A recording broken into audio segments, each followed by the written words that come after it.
तो आज हम बनाने वाले हैं आटा गुड़ के तिल वाले बिस्किट्स, जो कि आपको खाने में बहुत ज़्यादा टेस्टी लगेंगे। मैंने जो है अपने चैनल पर आटा गुड़ की जो है रेसिपी डाली हुई है बिस्किट की, बट मैंने यहाँ पर वो जो है बिस्किट की रेसिपी बनाई थी चकली मेकर से। तो कुछ लोगों के कमेंट्स मुझे आए कि मतलब कि जो है चकली मेकर हमारे पास नहीं है, तो हम जो है ये वाली रेसिपी से जो है अच्छा बिस्किट हम जो है टेबल यानी कि इस तरीके से कटर से कट करके हम कैसे बना सकते हैं बिना चकली मेकर के। तो आज मैंने उसी के हिसाब से एक अलग रेसिपी बनाई है, जो कि आपको जो है बिना चकली मेकर के बना सकते हो। आप देख सकते हैं कितने बढ़िया जो है हमारे बिस्किट्स बने हुए हैं, और ये बिस्किट आपको टेस्टी भी बहुत ज़्यादा लगने वाले हैं।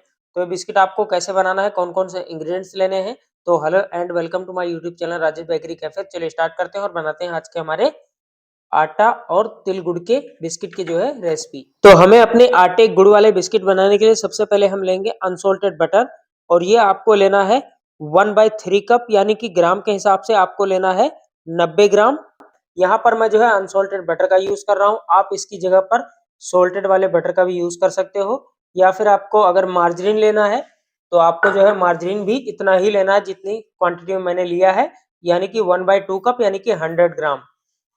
तो उसके बाद इसके अंदर हम डालेंगे जो है मिल्क पाउडर, और ये आपको डालना है 1 टेबल स्पून यानी कि 10 ग्राम।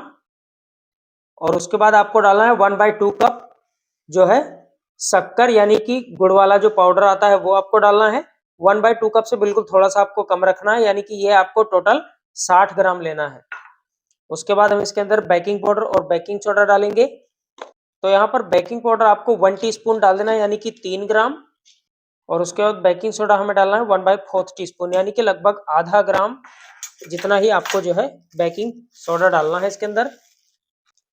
उसके बाद हम जो है ये सारे इंग्रेडिएंट्स को मिक्स करके एकदम सॉफ्ट कर लेंगे इसके अंदर। सॉफ्ट करने के बाद हम जो है इसे इलेक्ट्रिक बीटर से बीट करके जो है हम इसका बैटर बनाएंगे एकदम क्रीमी फॉर्म में। पहले हमें मिक्स करके इसे सॉफ्ट करना है। तो हमने यहाँ पर सारे इंग्रेडिएंट्स को अच्छे से मिक्स कर लिया, आप देख सकते हैं। तो उसके बाद अब हम जो है इसे इलेक्ट्रिक बीटर से बीट करेंगे। तो इसे आपको इलेक्ट्रिक बीटर से लगभग 3 मिनट तक बीट करना है नॉन स्टॉप। बीच में आपको क्या करना है, जब ये साइड में फैल जाएगा उसके बाद आपको स्पैचुला से जो है इसे बीच में इकट्ठा कर देना है। उसके बाद आपको इसे लगातार बीट करते रहना है 3 मिनट तक।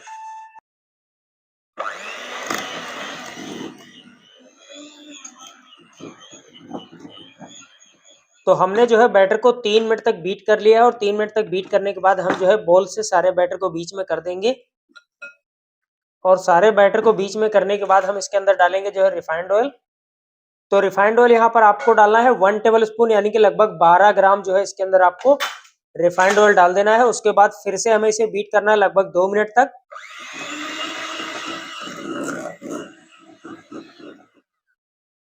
और 1 मिनट तक बीट करने के बाद आपको जो है स्पैचुला से सारे बैटर को वापस से जो है बीच में करना है, ताकि सारा का सारा जो बैटर है वो अच्छे से हमारा बीट हो जाए इसके अंदर। और हमारा जो इस यानी कि जो हैंड बीटर होता है, इलेक्ट्रिक बीटर का जो ये होता है, इसके अंदर जो हमारा बैटर होता है उसे भी हमें जो है इस तरीके से स्पैचुला से बाहर निकाल देना है, ताकि वो भी अच्छे से बीट हो जाए। नहीं तो क्या होता है कि ये बैटर जो बीच वाला होता है वो बीच में फंसा रहता है, और हमारा बैटर अच्छे से सारा बीट नहीं हो पाता है।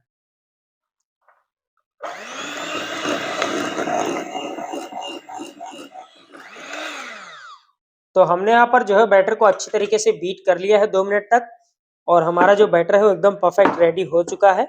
ये देख सकते हैं आप, एकदम फ्लफी और क्रीमी फॉर्म में आ चुका है। तो अब हम इसके अंदर डालेंगे जो है आटा। तो हमने यहाँ पर आटा लिया है 120 ग्राम, यानी कि 1 कप।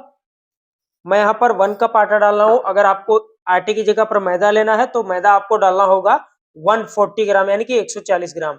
क्योंकि जो हमारा आटा होता है वो जो है पानी या ऑयल जो भी आप डालते हो वो ज्यादा ऑब्जॉर्ब करता है मैदे के मुकाबले।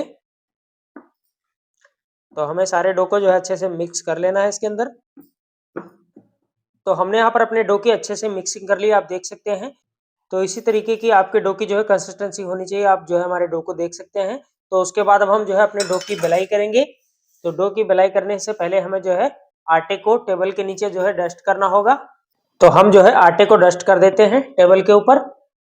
क्योंकि यहाँ पर मैं इस बिस्किट को जो है बनाने वाला हूँ टेबल के ऊपर, क्योंकि मैंने जो है गुड़ और आटे से बिस्किट बनाना सिखाया था, बट वो चकली मेकर से सिखाया था। तो किसी किसी के पास जो है चकली मेकर नहीं होता है, तो मैंने सोचा उसे मैं जो है टेबल वाला सिखा देता हूँ ताकि उसे बनाने में आसानी हो। तो उसके बाद हम जो है डो को इस तरीके से फैला के उसके बाद हम रख देंगे जहां पर हमने आटे को डस्ट किया था, और उसके बाद हल्का हल्का हमें जो है ऊपर से भी आटे को डस्ट कर देना है ताकि जब हम डो की बेलाई करें तो वो जो है बेलन में हमारे चिपके ना डो।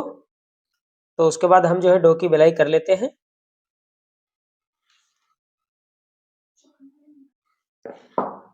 तो इस तरीके से आपको बेल लेना है डो को। पहले आपको थिकनेस थोड़ी मोटी ही रखनी है, उसके बाद इसके ऊपर हमें डालना है तिल, और तिल डालने के बाद हम जो है इसे और बेलेंगे ताकि जो हमारा तिल है वो अच्छे से इसके अंदर फिक्स हो जाए। तो यहाँ पर मैं जो है इसके ऊपर थोड़े से जो है तिल डाल देता हूँ, और तिल डालने के बाद हमें डो की थोड़ी और बेलाई कर देनी है ताकि इसकी जो है थिकनेस भी वो एकदम माने की पतली हो जाए। मैं अभी आपको बिस्किट कट करके दिखाऊंगा कि आपको जो है कितनी थिकनेस रखनी है, और जो हमारा इसके अंदर तिल है वो भी अच्छे से फिक्स हो जाएगा। तो हमें अपने बिस्किट की कटिंग करने से पहले हम बिस्किट के ऊपर थोड़ी सी जो है डिजाइनिंग करने वाले हैं। तो डिजाइनिंग हम जो है इस छोटे वाले कटर से करने वाले हैं, आप देख लीजिए। चाहे तो आप इस तरीके से कर सकते हैं, चाहे तो आप कोई और तरीके से भी जो है डिजाइनिंग कर सकते हैं। मैं इस तरीके से कर रहा हूँ, या फिर आप इसे बिना डिजाइनिंग के भी जो है कट कर सकते हैं, कोई दिक्कत नहीं है। तो उसके बाद हम जो है अपने बिस्किट कट करने वाले हैं। तो बिस्किट मैं जो है इस वाले कुकी कटर से जो है कट कर रहा हूँ, आप देख लीजिए। तो मैं जो है सारे पीसेस को फटाफट कट करके उसके बाद ओवन की ट्रे में रख लेता हूँ। तो ये देखिए, तो इस तरीके से आपको सारे बिस्किट को कट करके और उसके बाद ओवन की ट्रे में रख लेना है इस तरीके से। तो हमारे बिस्किट के आप जो है थिकनेस देख सकते हैं। मैं दूसरा पीस आपको कट करके दिखा देता हूँ।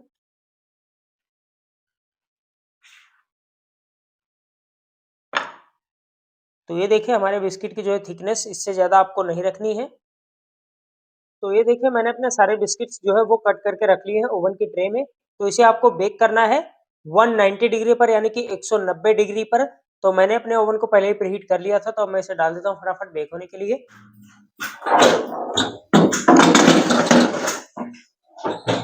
तो हमने यहाँ पर अपने बिस्किट डाल दिए हैं बेक होने के लिए। तो इसे आपको बेक करना है 190 डिग्री पर, यानी कि 190 डिग्री पर।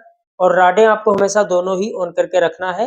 तो मैं इसमें टाइम लगा देता हूँ 20 मिनट का, बाकी देखते कितना समय लगता है बेक होने में। तो अब हम अपने बिस्किट को बेक होने देते हैं। तो हमारे बिस्किट्स बेक हो चुके हैं, और हमारे बिस्किट को बेक होने में समय लगा है पूरे 20 मिनट, और हमारे जो बिस्किट्स हैं वो एकदम परफेक्ट बेक हो चुके हैं। तो हमारे जो बिस्किट्स हैं आप देख सकते हैं एकदम परफेक्ट बेक होकर निकल चुके हैं। और देखिए जो है ये देख सकते हैं आप कितने ज्यादा क्रिस्पी है। मैं आपको एक पीस और जो है तोड़कर दिखाता हूँ। ये देख सकते हैं, ये देखिए, ये देख सकते हैं बहुत ही ज्यादा क्रिस्पी और खस्ता बिस्किट्स हैं, क्योंकि ये मैंने पेवर आटे से बनाए हुए हैं।